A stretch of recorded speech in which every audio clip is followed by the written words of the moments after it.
terço também é importante dizer que você não precisa rezar ele inteirinho se você não tem tempo, porque normalmente ele dura uns 15, 20 minutos. Você pode rezar uma dezena, depois mais 2 dezenas, pode ir rezando ao longo do dia, se for o caso, né. O ideal realmente é você pegar e rezar inteirinho o terço, cada dia da semana é um mistério diferente, e só que se algum dia você não puder, você vai rezando no carro, no transporte, caminhando, indo buscar criança, enfim, o que você estiver fazendo é uma forma de você não deixar de rezar, tá. Então você pode rezar em trechos, se for necessário.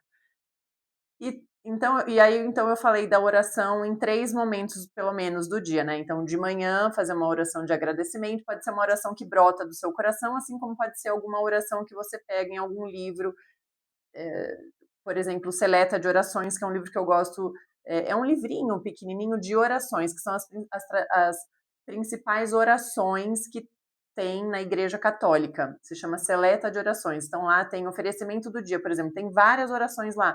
E aí você escolhe uma delas para você fazer para iniciar o seu dia. Aí você pode, por exemplo, decorar uma dessas orações para você não ter que ficar lendo toda vez, ou fazer alguma oração rapidamente que brota do seu coração. Então, de manhã, aí depois você reza o terço ao longo do dia, e aí depois, à noite, você faz uma oração de agradecimento do seu dia, e você pode, inclusive, fazer um exame de consciência. O que eu fiz bem, o que eu não fiz muito bem e o que eu posso melhorar para amanhã. Você pode responder essas 3 perguntas. Fazendo um propósito, então vamos supor, hoje eu não fui muito paciente com os meus filhos, então o meu propósito de amanhã é ter mais paciência com eles. É alguma coisa assim. Então, isso é o mínimo de oração diária e é importante você ir tentando colocar esses momentos de oração no seu dia, todos os dias, mesmo que você marque um horário. Você pode colocar alarmes no seu celular, por exemplo, para você não deixar de rezar. Tá? Aí o próximo passo seria, que eu recomendo, que é uma coisa que eu fiz muito na época que eu estava voltando a viver a minha fé católica, eu gostava muito de saber sobre a vida dos santos. Os santos, eles são inspiradores, eles eles têm muitas coisas para nos ensinar. E santos aqui, o que que significa que uma pessoa é santa? Não é que ela é perfeita. Santo é aquela pessoa que ela é muito próxima de Cristo, ela tem muita intimidade com Cristo e ela procura viver a vida dela o mais, eh, o melho assim, ela procura fazer a vontade de Deus na vida dela o mais perfeitamente possível. É isso que significa ser santo. E a igreja tem inúmeros santos.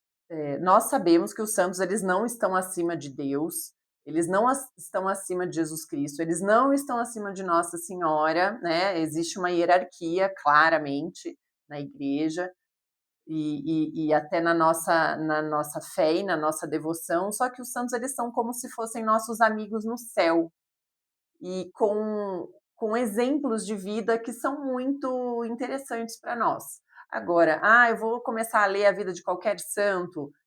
Não necessariamente, porque assim, cada pessoa, como eu falei, tá partindo de um estilo de vida, né, algumas aprofundaram mais na fé, outras nem tanto. Então, o que você pode fazer rapidamente é assim: eu gosto de tal santo, já ouvi falar, né? Se você ainda não tem algum santo de devoção, e mesmo que você tenha, você pode começar a, a querer se interessar e saber pela vida de outros santos também. Então, o que que eu faço normalmente? Eu dou uma busca no Google mesmo, no ChatGPT, por exemplo, Santa Rita. Tem uma paróquia nova perto da minha casa, que é Santa Rita de Cássia. Eu não conhecia muito a vida de Santa Rita, já tinha ouvido falar. Eu tenho uma avó que era muito devota de Santa Rita, mas eu não sabia direito qual era a vida dela. Daí dei uma busca lá, né, assim, resumidamente, para saber mais ou menos sobre a vida dela. Me interessa? Me interessa. Daí eu procuro algum livro, pergunto para alguém, para um padre, para uma pessoa de mais caminhada na fé, se tem algum livro para indicar sobre a vida daquela santa que, que me chamou a atenção. Outra forma também que eu buscava conhecer mais a vida dos santos e que também me ajudou muito, assim, na minha volta à igreja e também aprofundar minha fé, era vendo filmes sobre a vida deles. Tem até um aplicativo aplicativo não, um streaming que eu assino e não estou aqui fazendo propaganda, mas é um streaming de filmes católicos e eles são bem selecionados esses filmes, se chama Lumini. E ali, principalmente na época da pandemia, eu comecei a assistir muito sobre a vida dos santos, aparições de Nossa Senhora também que eu não conhecia muito bem, por exemplo, a Nossa Senhora de Lourdes, Nossa Senhora de Fátima, eu não conhecia tão bem assim essas aparições. E aqui só um adendo também, Nossa Senhora é a mesma, é uma só, Nossa Senhora Maria, Mãe de Deus. Nossa Senhora Virgem Santíssima, ela é uma só que ela tem como que se fossem vários apelidos e muitas aparições também. Então, aí cada aparição ou alguma alegria que ela teve, ou alguma dor que ela sofreu, ou alguma coisa que ela quer nos ensinar. Então, cada uma dessas aparições, né, enfim, tem um nome diferente. Então, Nossa Senhora de Lourdes, quando ela aparece em Lourdes, Nossa Senhora de Fátima, quando ela aparece em Fátima, Nossa Senhora de Guadalupe, quando ela aparece em Guadalupe, Nossa Senhora das Dores, por causa de todas as dores que ela sofreu com o filho dela, assim como tem a Nossa Senhora das Alegrias, enfim, então tem muitas ela tem como que se fossem muitos apelidos, e é muito interessante também a gente conhecer algumas dessas aparições, as que nos chamam mais a atenção, porque elas nos inspiram, né? Ou alguns santos que nos inspiram. E também esses santos, eles demonstram na prática como a gente pode viver a nossa vida cristã.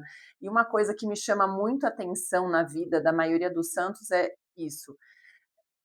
Nem não é porque eles eram muito próximos de Jesus e que eles viviam muito bem a fé deles, que eles tinham uma fé inabalável, é que a vida deles não tinha nenhum problema. Às vezes era até o contrário disso. Eles tinham tantos problemas, doenças que não eram curadas, passaram por muitas dificuldades, muitas dores, a maioria deles. E é justamente isso que fez com que eles se aprofundassem na fé e que eles se entregassem mais a Jesus e que eles queriam que aquela dor deles que aquilo fosse que aproximasse mais, né, que fizesse com que eles se aproximassem mais de Jesus e mais do céu, né? Afinal de contas, o nosso destino não é essa vida aqui que a gente vive. Essa vida aqui, que a gente vive aqui na Terra, é para ser muito maravilhosa, para ser muito boa, mas é como que se fosse um estágio para um dia a gente chegar no céu. Infelizmente ou felizmente, assim, todo mundo vai morrer um dia. E aí, diante dessa certeza, que é a única que todos nós temos na nossa vida, o que que nós vamos fazer? Como nós queremos ser? Que legado que nós queremos deixar? E não são só coisas materiais que importam. As coisas materiais também importam, tá? Até porque nós somos constituídos de corpo, nosso corpo, que é material, e de alma, de espírito. Mas as duas coisas são importantes, tanto o material, o corpo, também temos que cuidar de nós, nosso corpo, mas também existe um mundo espiritual que a gente não vê. Existe também uma transcendência, coisas que estão além da nossa, até do nosso entendimento, mas que existem. E a realidade da eternidade e do céu é uma delas. A gente não sabe exatamente como é que vai ser, mas é o que a gente deve almejar aqui nesta vida.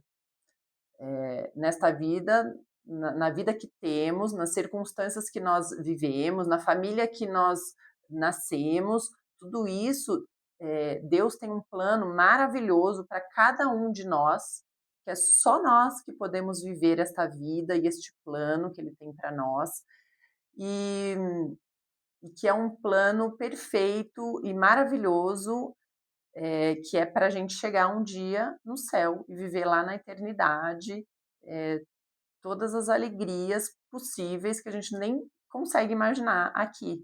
Só que a gente tem que passar aqui, por esta terra. E como é que a gente passa por aqui? Eh, tentando a gente precisa se polir, a gente precisa melhorar como pessoas, a gente precisa querer desenvolver, as virtudes, que são os bons hábitos, e deixar para trás as coisas que não são muito boas, como, por exemplo, o egoísmo, a preguiça, a falta de paciência, né? Às vezes, enfim, tem muitas coisas que a gente precisa se vencer, né? Que nós precisamos vencer a nós mesmos. E nós temos talentos também que Deus nos deu, que Ele quer que a gente desenvolva também. Então, quais são esses talentos, né? Enfim, então é por aí, assim, é nesse sentido também que nós encontramos sentido na vida e os santos, eles nos inspiram muito. E além disso, para finalizar os 6 pontos para a gente, se aprofundar na vida espiritual, a gente também precisa ter uma leitura espiritual, de preferência diária. Eu recomendo, para quem ainda não leu, para que comece a ler o A Fé Explicada. E se você já leu, existem muitos outros livros para você ler. Então, tem muitos livros mesmo que me tocaram, assim, só que é como eu falei, cada um vai partir de uma circunstância. Tem um livro que eu amei ler que é ai, como é que chama esse livro? Eu posso colocar depois aqui embaixo para vocês. Ele falava sobre amor e egoísmo, mas o nome do livro não é esse. Embora existe um livro com esse nome também, Amor e Egoísmo, que é do Rafael Liano Cifuentes. Enfim, gente, agora tá fugindo todos os nomes porque eu não tô com os livros aqui. Mas tem um outro livro que falava sobre um amor humilde de nós mesmos. A gente precisa se amar? A gente precisa se amar, mas não é desse jeito mundano que as pessoas falam hoje: "Ah, não, mas eu preciso me amar em primeiro lugar para eu vou fazer tudo que eu quero só para mim, e aí depois, talvez, se der, eu vou ajudar outras pessoas, eu vou servir outras pessoas, eu vou ser boa para o meu marido, para os meus pais". Enfim, então ele explica muito esse tipo de amor, tá. Tô fugindo um pouco aqui do tema, mas não muito também, mas é que o propósito que eu tô falando é o seguinte: existem muitos livros bons de leitura espiritual. Tem uma editora que se chama Quadrante. Tudo o que tem ali, Quadrante, e tem a Eclésia também, e o Cultor de Livros. Essas 3 editoras, elas são muito boas e os livros são muito selecionados e muito bons. Praticamente qualquer livro que você pegar de uma dessas editoras, eles vão ser bons. A gente tem que tomar muito cuidado com o que a gente lê hoje em dia. Por quê? Porque tem muito uma cultura, do nosso tempo que vai contra a doutrina da fé, e a gente às vezes não sabe. E esses livros, e os livros dessas editoras, eles são livros que estão totalmente, alinhados com a fé católica, com a boa doutrina. Então, de uma maneira geral, são livros bons.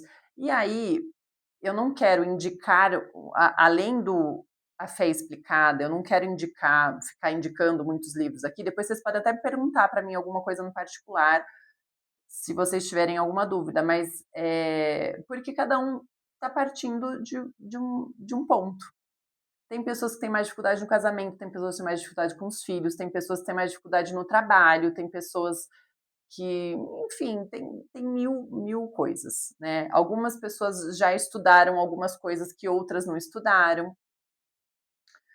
Então, por isso que cada um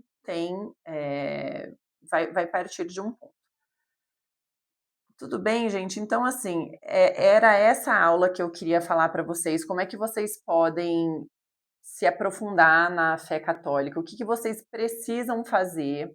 Então, cada um aí vai vendo o que você pode fazer dentro disso que eu falei. Você pode escrever, você pode elencar o principal. O que eu posso, a partir de hoje, já começar a introduzir na minha vida? Algumas coisas você pode ir introduzindo aos poucos. E qualquer dúvida que vocês tiverem, vocês podem me mandar. Eu vou deixar aberto o grupo. E depois, ao longo do tempo, ao longo desse ano, dessas aulas que eu estou me propondo a falar aqui com vocês, eu vou destrinchar melhor alguns pontos do que eu falei aqui, tá? Mas eu quis assim fazer um apanhado geral para vocês poderem já a partir de agora, tem muitas coisas que vocês já podem fazer, tá bom? Então, espero que seja proveitoso. Fiquem com Deus e aí até a próxima aula. Um beijo.